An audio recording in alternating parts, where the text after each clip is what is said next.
15,000 years ago, in southeast Alaska, there was no inside passage. A thick, solid glacial mass covered the land like a coffin lid. This was the twilight of the Ice Age.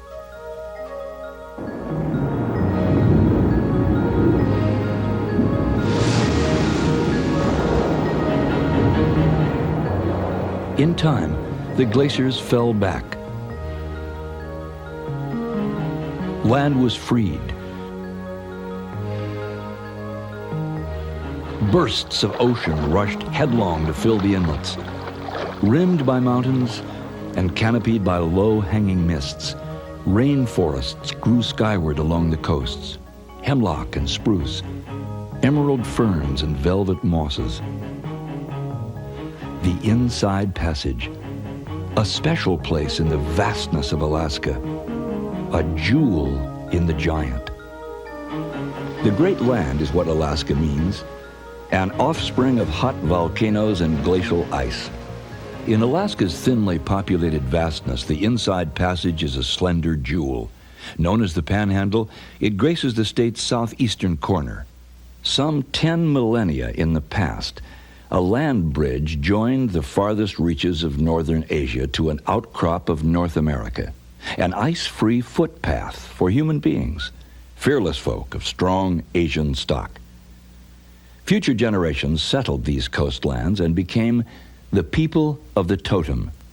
Tsarist Russians came and hacked out a new world empire.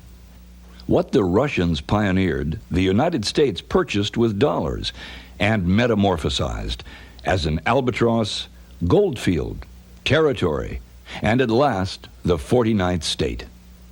What we call the Inside Passage is a waterway for cruise ships, with sharp-eyed skippers weaving their vessels past slumbering glaciers and myriads of tiny icebergs. Through misty fjords, the planet's perfect fjordal system. To Ketchikan, gateway city to the state, a safe keep town for the culture of the coastal Indians. To Sitka, once the Paris of the Pacific and capital of Russian America. As welcoming as a Scandinavian Christmas Eve is Petersburg, Alaska's little Norway. Now that Wrangell's rubbed the gold dust out of its eyes, it's a lively town of lumberjacks and fisherfolk, canneries, sawmills, and ships. Volcanic mountains and towering blue ice sculpt the wilderness of Glacier Bay, unspeakably pure and sublime.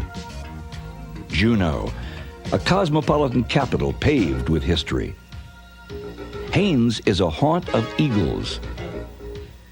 And Skagway, the bawdy staging ground in the race for gold. Alaska's Inside Passage is huge, astoundingly so. 10,000 miles of coastline, 10 million acres of forest, and 1,000 islands. Ships have been plying these waters for over 2 centuries. In the 1880s, cruise ships carried sightseers up the passage to Glacier Bay. In the 1920s, ships embarked from Seattle for the 1,000-mile voyage. Notables have cruised these waters. Naturalist John Muir, Jack London, the novelist, poet Robert Service, and James Michener, who compressed the whole epic of Alaska into a 1,000-page novel. Why did they come? And why do they still come? For a sense of freedom that the place gives one. They come for a connection with this unconquerable wilderness. Yet, as human beings, we can destroy a wilderness such as this, but we can never conquer it. Misty Fjords National Monument is such a place, a wilderness as big as the state of Delaware.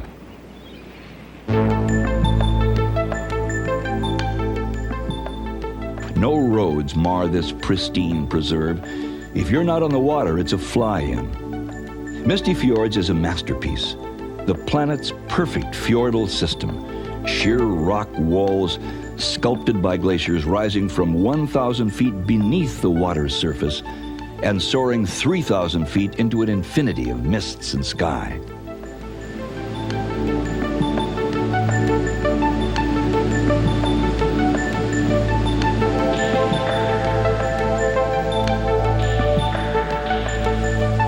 Falls cascade into the sea. Tour ships are skirting the steeps that dwarf them. Though we're at sea level, there's the feeling that we're cruising on an alpine lake on the roof of the world.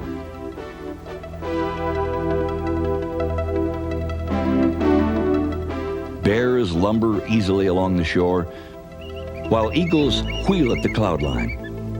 Bearded mountain goats clamber on the rocky heights.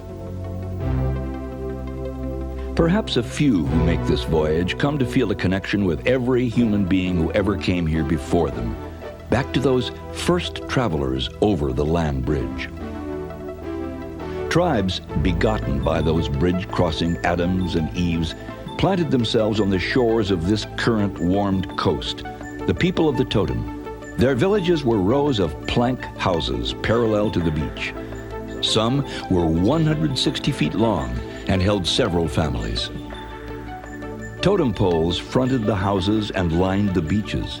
No other native culture has created these stalwart sentinels other than these coastal tribes of northern Washington, British Columbia, and southeastern Alaska. Theirs was a culture remarkable for its art, for its social customs, for its know-how. They were the potlatch givers. Their pride was ever tested by the lavish giveaways of the potlatch feasts. They were the carvers of totem poles, records of family history and legends.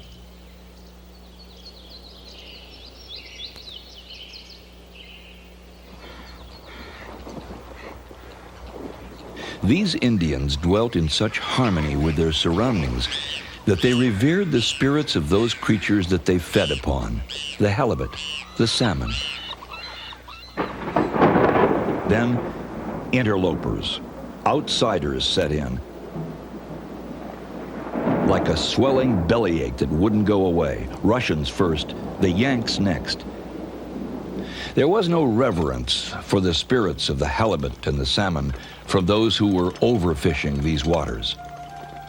The outsiders' diseases, smallpox, measles, the flu, reduced the Indian population by nearly 2/3 by the end of the 1800s.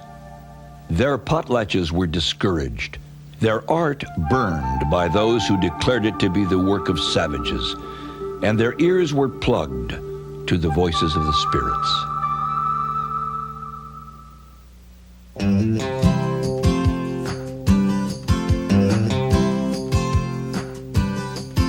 In today's Alaskan native, there's a resurging of pride in their native culture.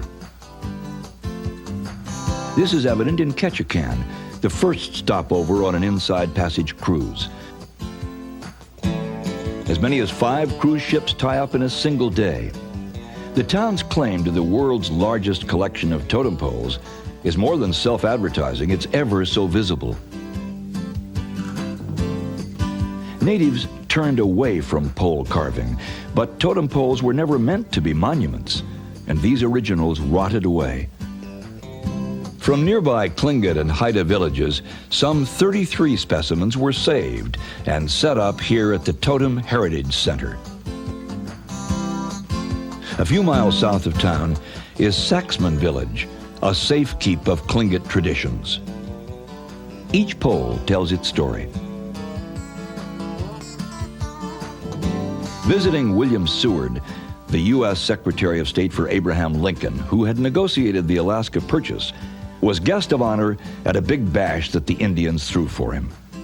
Protocol demanded that he reciprocate by throwing a party for the Indians. Seward never responded, so his Indian guests carved this bear pole to make fun of his stinginess. Here, Native American craftsmen are keeping alive the once suspect art of pole carving. They're teaching it to young artists who will carry on.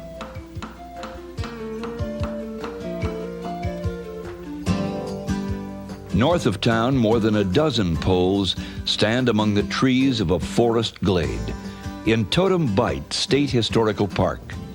Ancient Indian art reconstructed by modern public works, the Civilian Conservation Corps in the 1930s.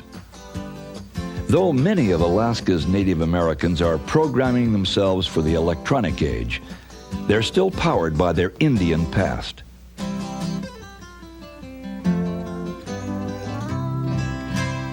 That's what motivated Israel Shotridge to carve a replacement pole for the rotted-out old Johnson pole that landmarked Ketchikan's downtown. Guiding his modern interpretation is a first-edition Indian storybook that stood for a century. Alaska's so big that it can't help being boastful, and Ketchikan is a virtuoso at blowing its own horn. Its boosters proclaim it the Gateway City and Alaska's first city, for it's the first stop cruising up the Inside Passage. Alaska's fourth largest city also calls itself the Rain Capital.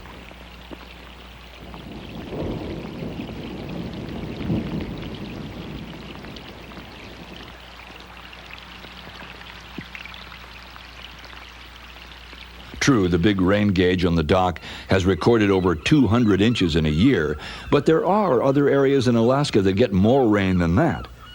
It brags about being a fishing capital. Yes, at one time the catches were so big that they kept 12 canneries humming until the 1940s when overfishing killed the salmon runs. Today, fishing craft, commercial and sport, sally forth in search of Alaska's saltwater delicacies that abound in the bountiful waters around Ketchikan.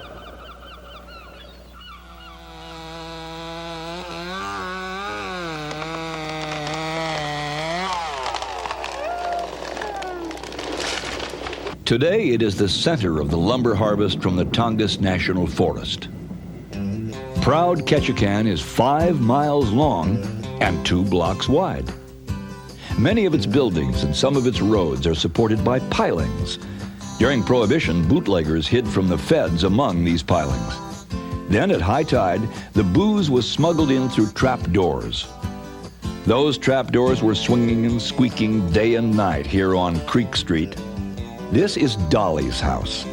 Dolly was queen of the red light district, and with Ketchikan's propensity for bragging, her house was probably touted as the best in Alaska.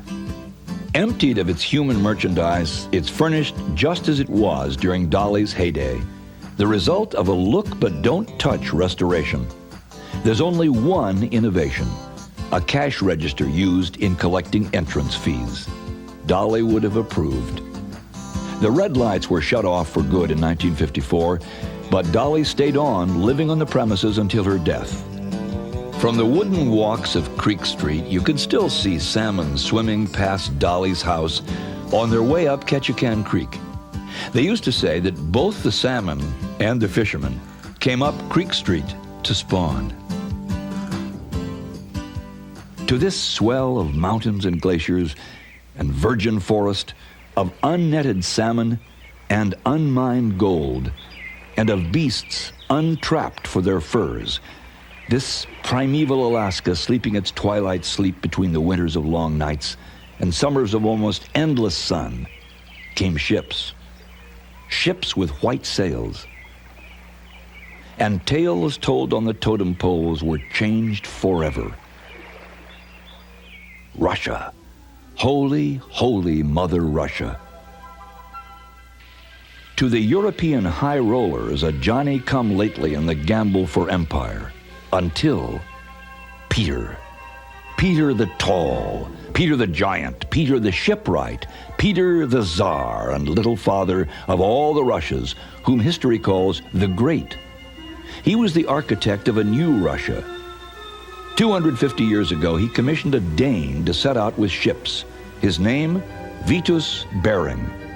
In 1741, after 2 voyages in 16 frustrating years, Bering reached Alaska. On the way back, he was shipwrecked, and he perished with 31 others. But the survivors who managed to struggle back to St. Petersburg gave breathless accounts of the pelts they had seen. Pelts of a fur deeper, more durable, and beautiful than any ever worn in the courts of Europe.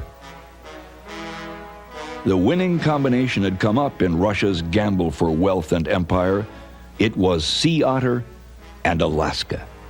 A Russian-American company was chartered in 1799 to ensure an orderly flow of profits to the mother country. It was governed by Alexander Buranov, tough, smart, decisive, a born leader.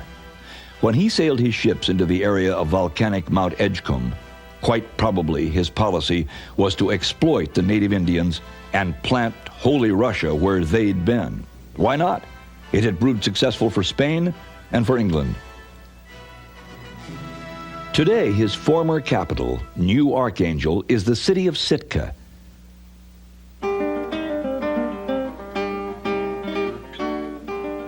When Los Angeles was no more than a dusty little mission, Sitka was a bustling trade center, its commercial enterprise reaching south as far as Fort Ross in California and west to the Sandwich Islands, now called Hawaii. Under Buranov, the colony flourished, but not without struggle.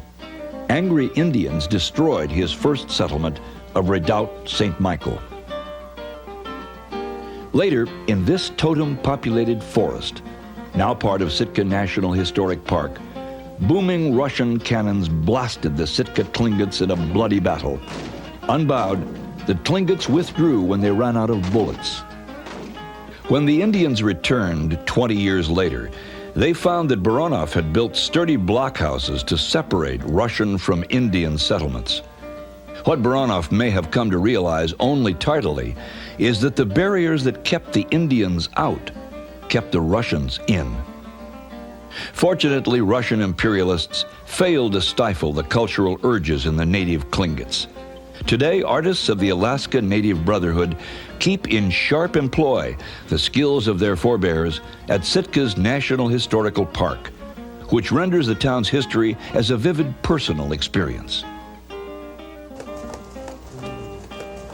Here at the Alaska Raptor Rehab Center at Sitka, battered eagles are given care.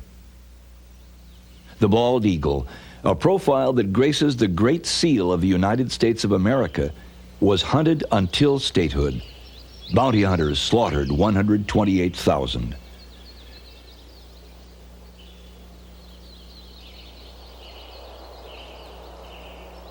Now protected, injured eagles are nursed back to health and let loose. Others, too badly crippled, are cared for until they die. These are college grounds, a college named for Sheldon Jackson, who was a far-sighted educational pioneer. During his lifetime, Jackson collected artifacts, ethnic treasures really, that offer us deep insights into the native cultures of Alaska. They're on view here in the museum. James Michener lived at the Jackson College while he wrote most of his bestseller on Alaska.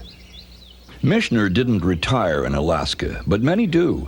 Men and women over 65 who've resided in Alaska for no less than 15 years are entitled to full care, subsidized care, in a well-run retirement home. Here they're called pioneer homes. The first pioneer home in the state was built in Sitka.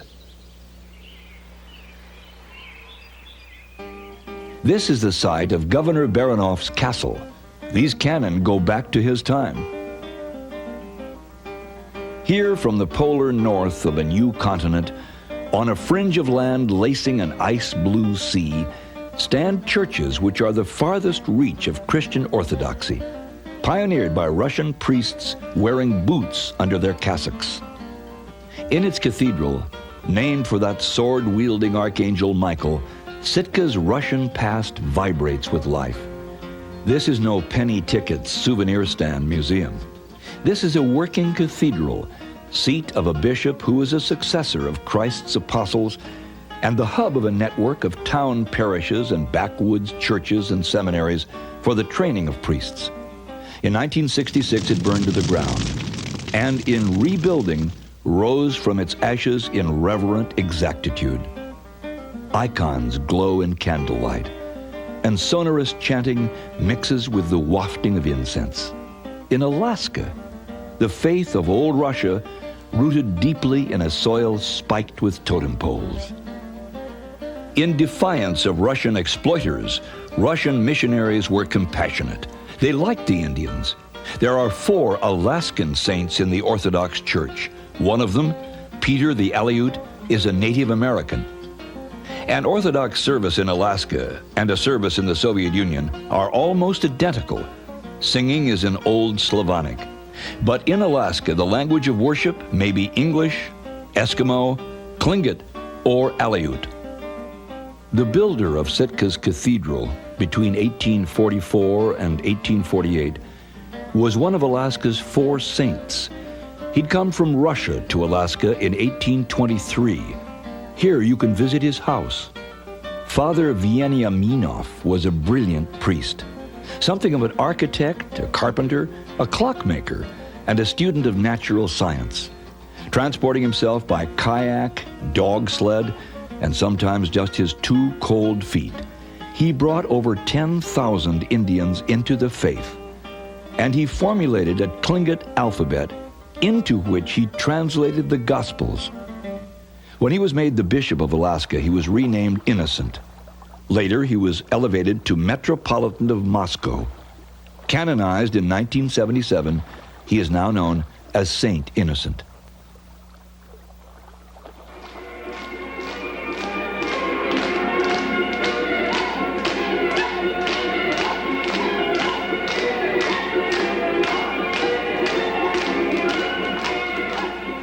Not all of Sitka's Russian heritage sounds like liturgical chanting. This new Archangel group is keeping alive the folk heritage. Like vodka, their dancing has a Russian kick.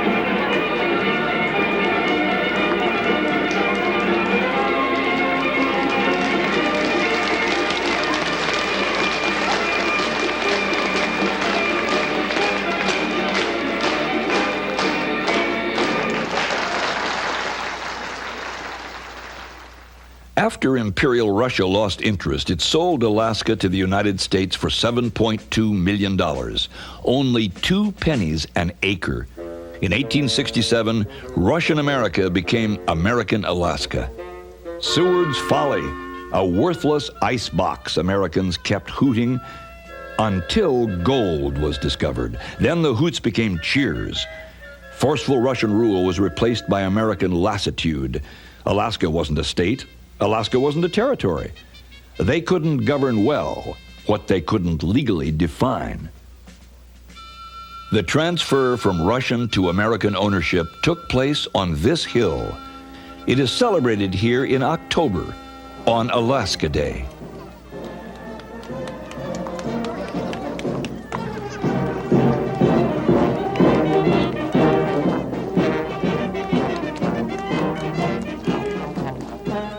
Petersburg.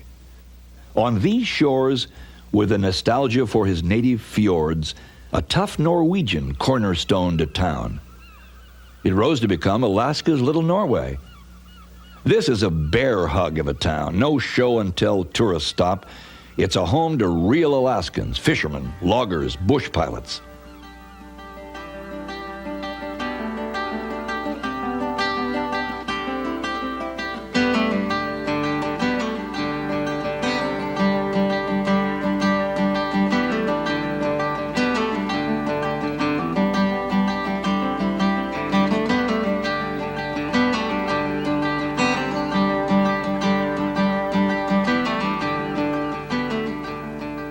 Clawson Museum is like the town's family attic. Barnacled crab pots, antiquated canning equipment, and frayed fish nets, evoking memories of the old country. Fisk, Norwegian for fish, is emblematic of the town. The facades of these tidy houses offer colorful clues, a touch of folk art here and there, to the warm ties to Scandinavia glowing on the inside. Peter Bushman, the founder, who gave the town his first name, chose this spot for fish processing because of an abundance of fisk, salmon and halibut, and a ready supply of ice from a nearby glacier. It was 1912 when the first nails were driven into the Sons of Norway Hall. Norse descendants of Peter and his pioneers are still wresting Alaska's silvery treasure from the sea. Cheek by jowl, rigging to rigging, they line the waterfront. Working boats, new and old, leaky seiners, modern trawlers, well-used gill netters. Now they're waiting for the season. When it comes, these boats stretch over the water in long lines, heading for the open sea. Fishermen savor their freedom. Vacuums draw the catch up from the holds to a conveyor belt. There's no wasted motion. Fresh is best. In Peter's day, staggering numbers of salmon swarmed instinctively upstream to spawn. Now, after decades of overfishing, there are hatcheries to help keep the salmon runs strong.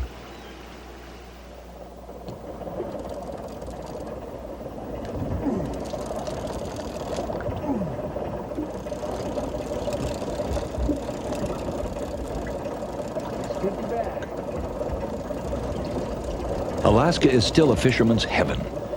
Locals say there are halibut so big that it looks as though the sea's bottom were coming up to greet you.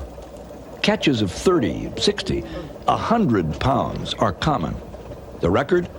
A whopping 371 pounds. These are the sort of diggings that sports fishermen from the lower 48 are booked into. Rustic looking, yes, but luxurious.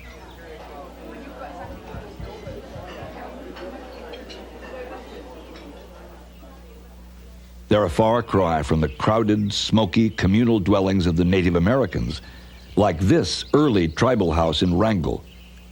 A narrow footpath leads to an island named for Chief Shakes, who once led the Stickeen Indians, and to the tribal house of Chief Shakes himself, guarded by a stand of old totems.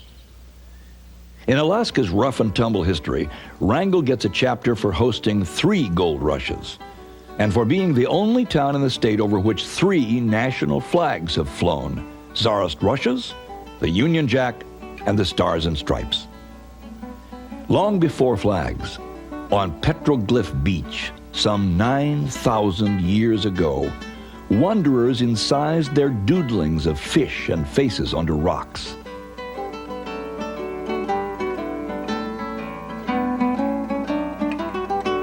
Other rocks, tiny ones, sparkle the dreams of college for Wrangell's youth. At the ferry terminal, there are garnets for sale. Garnets from a mine that was a gift to the Boy Scouts. The kids meet every boat that comes in. It's the first step toward college prep. The only road up here is a wet one, the Marine Highway. A fleet, affectionately dubbed the Blue Canoes, plies these waters the year round. Stateroom comforts are okay for tourists, but hardy Alaskans, most of them, curl up in the lounge or sleep on deck under the open sky. For them, it's camping at sea. The 400-foot Columbia, flagship of the fleet, shuttles the 1,000 miles from Washington to Skagway and back each week. It's one of the longest ferry runs in the world.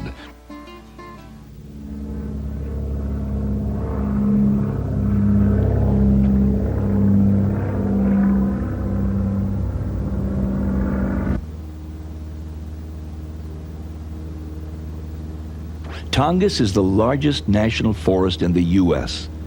The cool, moisture-laden southeast is ideal for these lush forests. Chainsaws cutting swaths across the thick trees for pulp. This is a forest in transition. Because it's a protected wilderness, a third of this land will never be cut.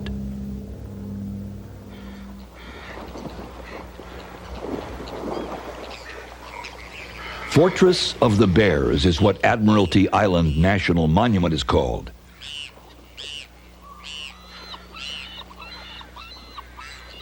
Edging these deep forest trails is the world's largest land carnivore, the 1,200-pound coastal brown bear.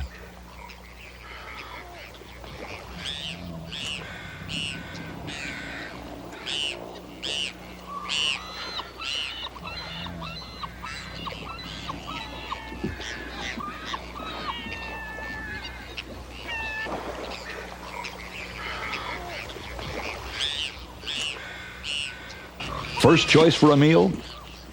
Salmon.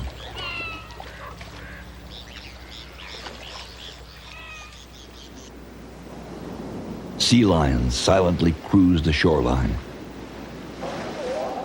In isolated spots, undisturbed by man, rookeries reverberate to the sound of thousands of mothers fighting, birthing. Reminders of the timelessness of nature, a vastness only found in Alaska.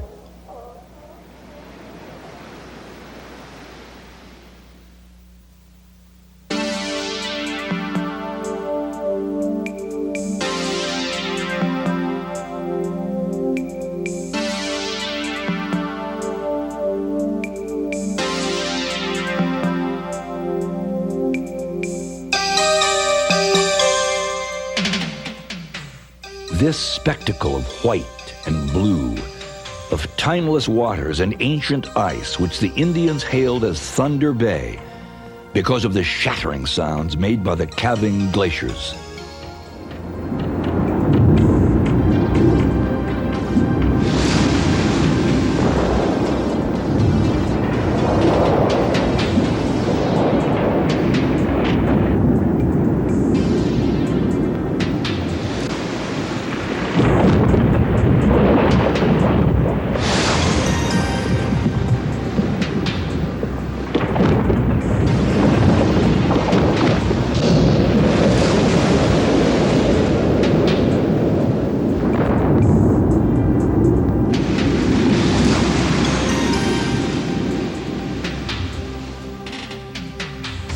But this was not a bay 2 centuries ago. It was a vastness still locked within an Ice Age prison. Then the brittle lock cracked. Out of great valleys, out of the immense inlets, they withdrew, back to their mountain home. It was a glacial retreat unparalleled in recorded history. Ice fronts of tidewater glaciers, those that reach the ocean, are nearly a mile across and soar 150 feet from the waterline.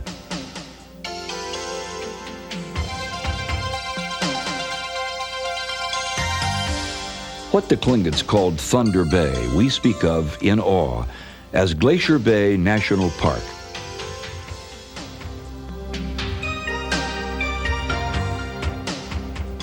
In the later 19th century, naturalist John Muir, founder of the Sierra Club, had traveled to Alaska to confirm his theories on the geological origins of Yosemite. In his quest, Muir paddled 250 miles from Wrangell to the fabled Ice Bay. Some 80 years after Captain George Vancouver, the English explorer, had come across it in 1794, when a huge glacier still blocked the bay's entrance. Muir entered the bay. He paddled some 30 miles before seeing his first glacier. After mooring his canoe, he climbed to the heights of a mountain and surveyed the scene before him. A solitude of ice and snow and newborn rocks, dim, mysterious.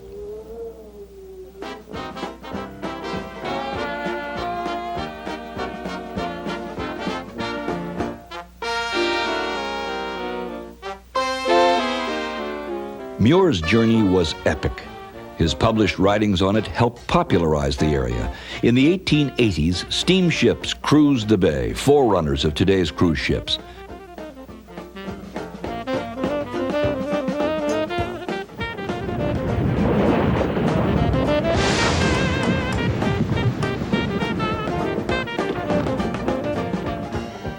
Glacier Bay was declared a national monument in 1923 and gazetted as a park in 1982.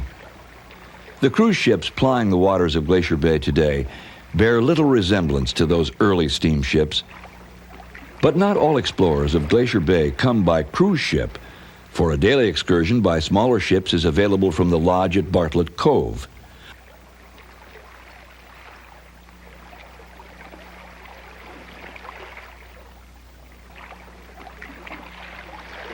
Or for the hardy adventurer who wishes to recapture those days of John Muir, a kayak trip up the bay to the still, thundering tidewater ice fronts.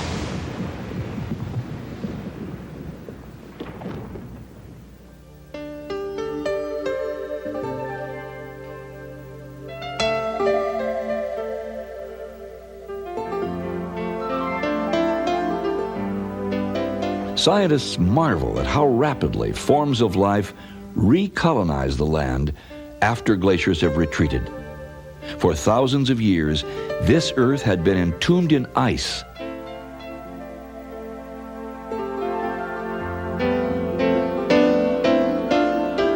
Now, fireweed roots in its soil.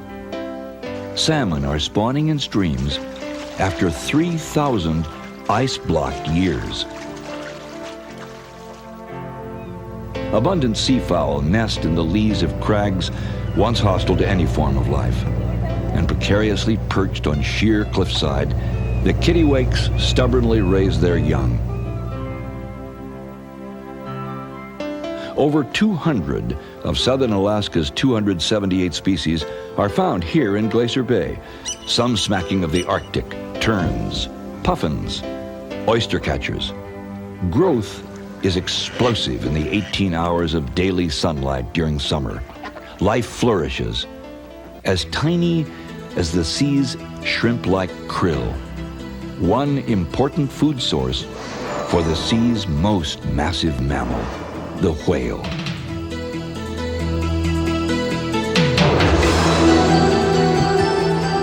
This species is sometimes called the singing whale, because this 50-ton performer is a singer of plaintive songs.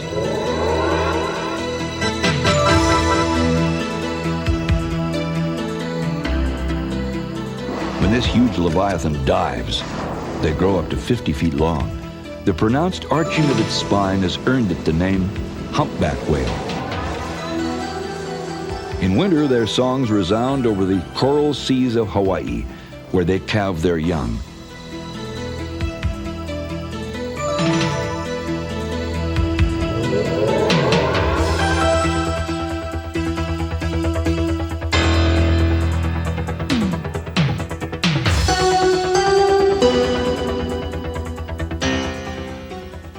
Then, a 3,000-mile migration to Alaskan waters, where they feed on plankton in abundance.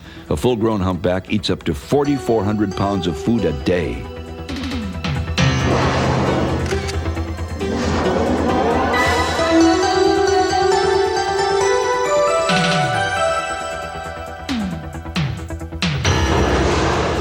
Whales are smart. With bubbles they blow, they're able to form a wall-like circle which traps the krill. Then they surface and feast.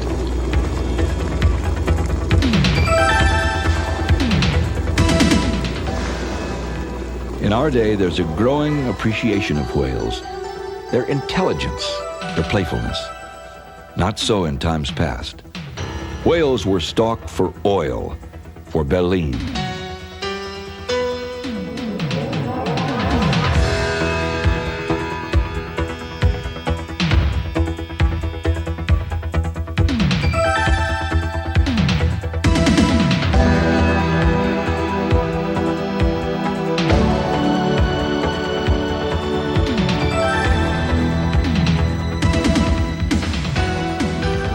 In Alaskan waters, the humpback was hunted mercilessly. It yielded the most oil for its size. Now the humpback can frolic again and increase, because since 1967 they've been protected by law.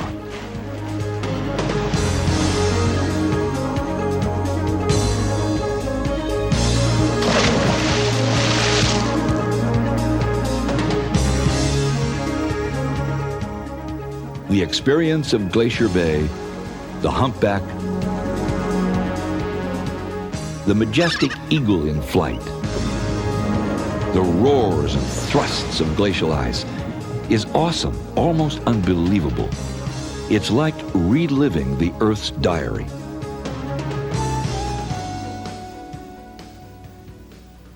"90 miles away, we're wrested from geological time and placed smack in the 20th century. This is Juneau.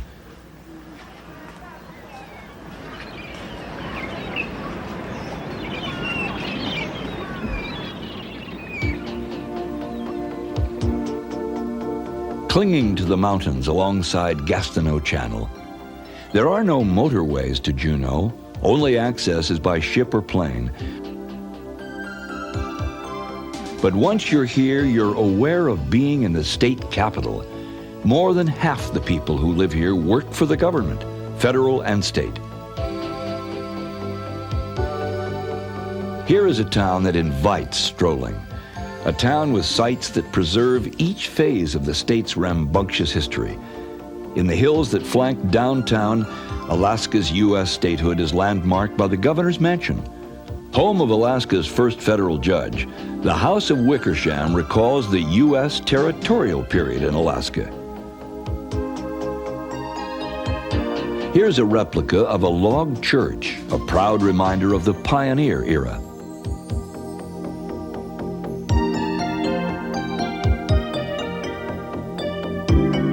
St. Nicholas Russian Orthodox Church makes the state's Russian heritage one of the sites. Building began in 1894, nearly 30 years after Russia sold Alaska to the U.S. The church still serves a congregation. It's the oldest standing original Russian Orthodox church in southeast Alaska. Exhibits tracing the state's history are displayed at the Alaska State Museum.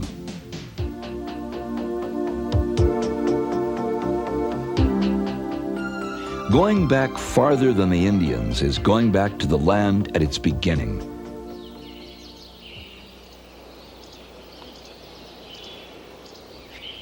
This is Juneau's magnificent backyard. It's the town's central park and picnic grounds. But one can't get there in the family car. Juneau's outskirts invite adventure. You need a boat, plane, or a helicopter.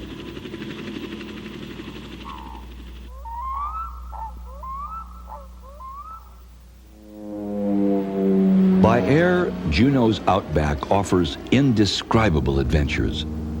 Skirting the narrow fjords, the planes climb until they cross a high ridge. And then, stretching out before the plain, the overwhelming 1,500 square mile panorama of the Juneau Icefield.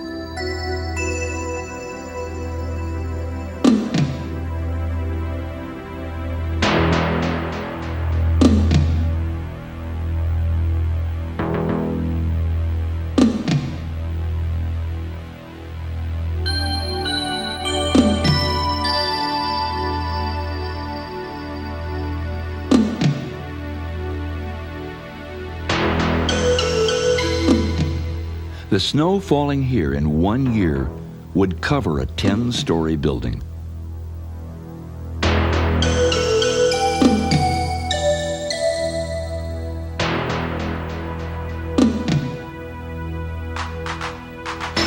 This ice field, one of the largest in Alaska, pushes out 38 major glaciers. A frozen wilderness, covered by a blanket of ice hundreds of feet deep.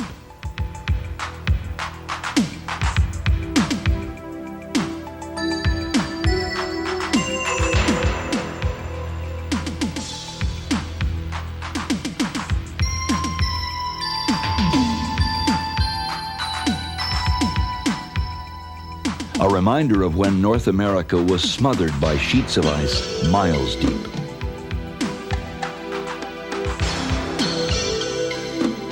Mendenhall Glacier, just 13 miles from downtown Juneau, is granulating everything in its path as it creeps slowly but continuously toward the sea. The towering face of Juneau's drive-up glacier is about a mile from the end of the road. Mendenhall is beautiful.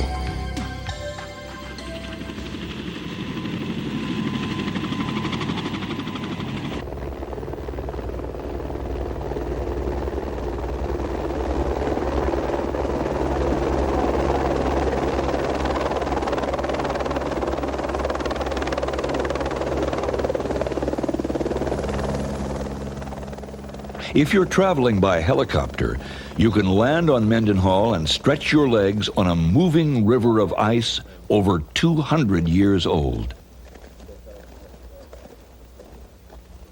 In fact, you might see the elusive ice worm. About the size of an earthworm, they live near the surface of the glacier, feeding on algae. What do you do with this film? A glacier is alive with activity. Jagged chunks of ice the size of huge boulders tumble down ice faces.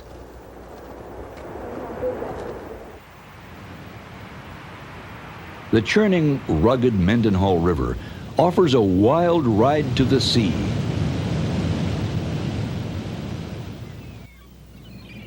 But for thrills, without the drenching, there's a trip to Tracy Arm, 60 miles south of the city.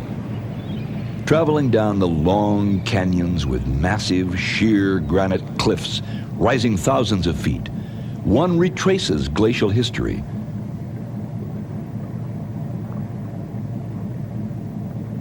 Here, on icy beds of the glacial front, hair seals give birth. They're safe here from their perennial enemy, the orca whale. There are other dangers, for boaters as well as for seals. A rolling iceberg, for example, 3/4 of an iceberg lurks underwater. One uneven melting causes the berg to bob and roll recklessly. That makes waves, enormous, life-threatening waves. Juneau is more than the icy playgrounds of its backyard glaciers. Juneau's founded on gold. When you're strolling in Juneau, you're walking on gold, acres of it. The whole city is built on huge tailings from gold mines. Townfolk joke about panning for gold in their basements. In 1880, Joe Juneau was first to find gold here. In time, the mines of Juneau and of Douglas across the channel were among the biggest in North America. Ore was transported right through a mountain and stamped at this mill, now a ruins jutting over the waterfront. Though the old ore cars stand rusting in Juneau's liquid sunshine, there's still a bonanza of gold in the mineral veins. The capital's population swells with the arrival of every cruise ship. Today's travelers, about 100 years too late to join the gold rush, try their hands at panning at the Last Chance Basin. Juneau's active gold mine is its 24-carat tourism. Gold fever is almost as catching as the common cold. Those visitors who catch it push on to Skagway, a gateway to the Klondike, for a reliving of Alaska's great late 19th century adventure.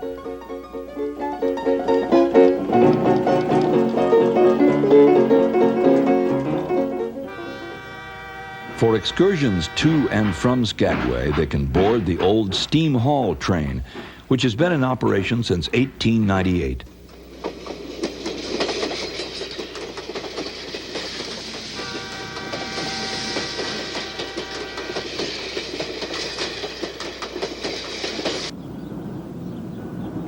Crossing the White Pass through the mile-high coastal range, the scenery is awesome.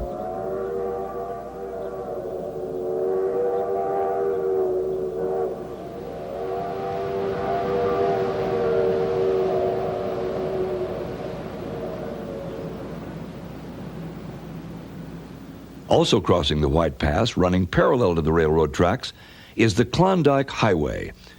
It was this highway that shoved the railroad out of top place in commercial transport to the Yukon. The White Pass and Yukon Route Depot, once the heartbeat of old Skagway. The National Park Service has carefully restored it. Now it serves as a visitor's center. Skagway remains what it's been since the gold rush, a reachable gateway to the Yukon. The intrepid visitor, more greedy for adventure than for gold, hikes down Skagway's Broadway for the first time. Everything's as it was. Horse and buggies, lodgings, eateries, and stores selling gear for gold seekers, all restored. Either it's a backlot of a Hollywood film studio, or it's the real thing. To today's enthusiastic visitors, it's the real thing. You can check in at the Golden North with its landmark Onion Dome. This 1898 hotel is the oldest still operating in the state. Then if you're hankering for a little refreshment, you can stumble into one of the last remaining of Skagway's 80 saloons, the Red Onion. For a little entertainment, it's down the street to the days of '98 frolic.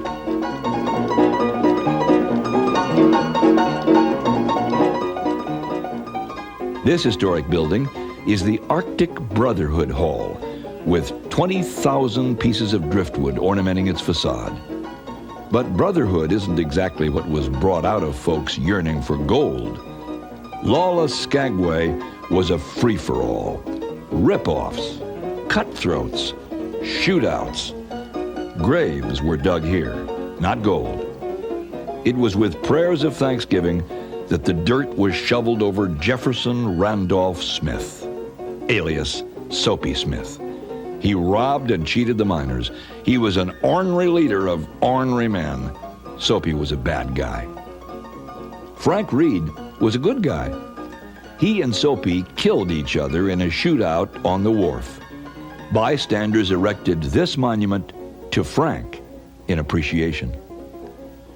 How could such things come to pass in a sweet little town like Skagway? That noble yellow metal, impervious to the ravages of time. Gold. Gold in the Klondike rang throughout North America like a five-alarm fire. In the summer of 1897, a flotilla of ships, creaking dangerously from overloads of passengers, steamed for Alaska. They say that 1 million planned to go, that 100,000 set off, and the 25,000 who made it were all certain that they'd come back rich. They were nicknamed the Stampeders. Overnight, Skagway mushroomed from a tent settlement to a rip-roaring frontier town. So did its little sister city and biggest rival, Dyea. 9 miles from Skagway, where mudflats edge the Lynn Canal and fields of iris bloom, there's another settlement, a rival gateway to the Yukon. Dyea's boom matched Skagway's. Eager seekers queued up and headed for the gold fields over the Chilkoot Pass. It was the shortest way, but fraught with danger.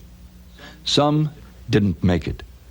On Palm Sunday, 1898, there was an avalanche on the trail. 200 men and women were buried by it. 60 perished.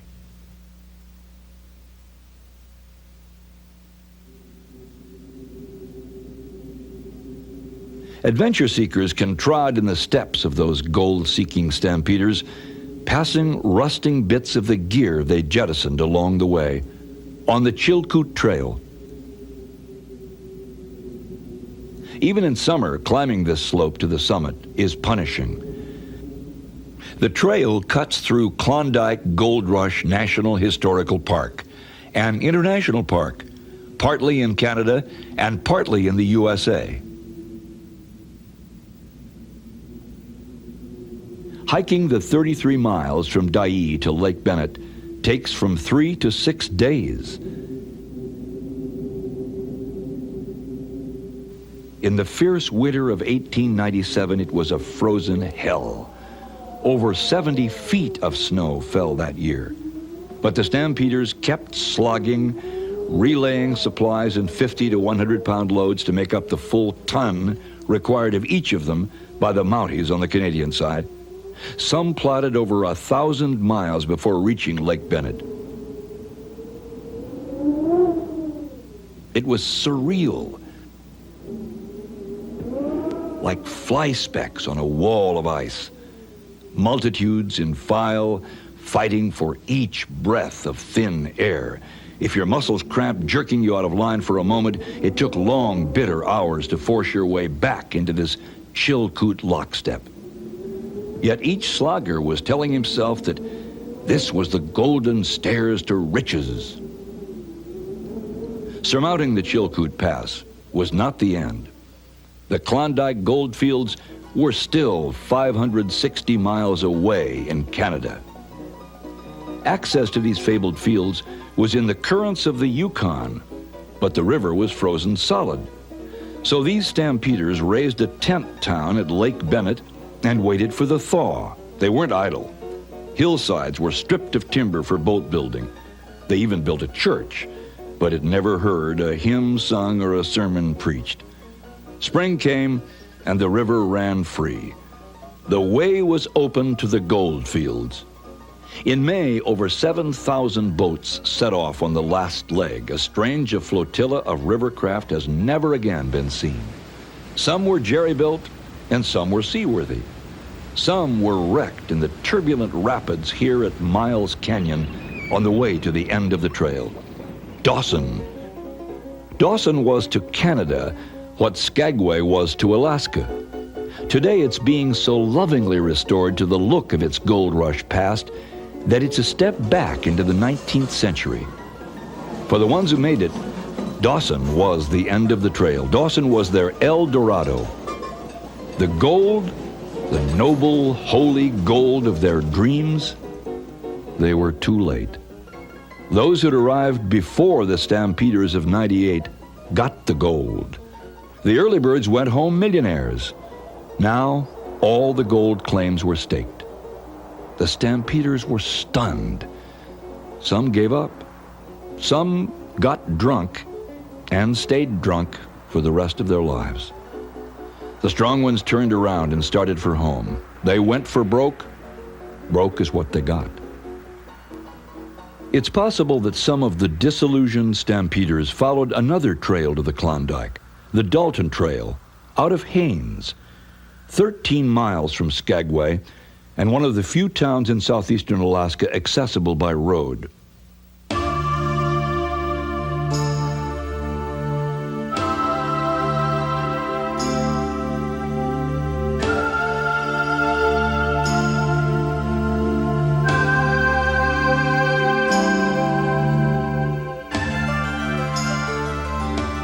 Haines is a town sheltered by the Chilkat Mountains, with Lynn Canal, the longest glacial fjord in Alaska, at its waterfront.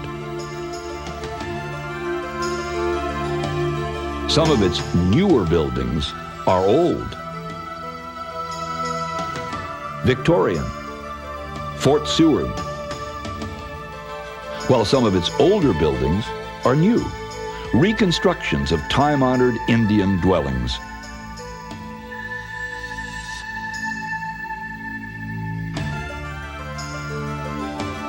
Most of the gold seekers who came here never got rich. What they could find here, if they sought it deeply enough, was a richer life. In this sense, Haines is Alaska's true gold.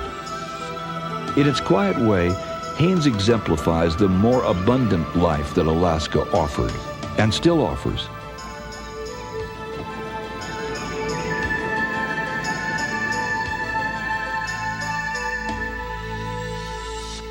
Haines is community, whole, organic, rooted in the Native American soil.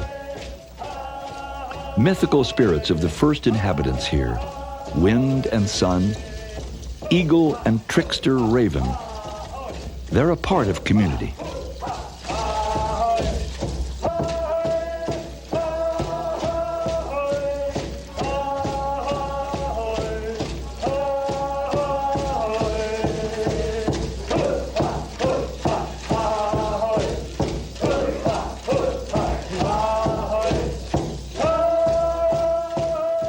artists, of whom Haynes boasts many, working in wood, in silver, mine those Indian myths for inspiration. Here, each person is his own man or woman. Individualism counts. The old frontier virtues that made the American nation of an ocean-to-ocean wilderness. Self-reliance, hard work, and the sharing of fulfillments with your neighbors are part of everyday living. And here there may be numbered among those virtues a profound respect for wildlife. Bald eagles abound in this area. During winter, when the rivers freeze, the waters here continue to flow in an open channel for late-coming salmon. And the eagles come. Each year, over 2,000 sharp-eyed eagles congregate at Haynes to feed.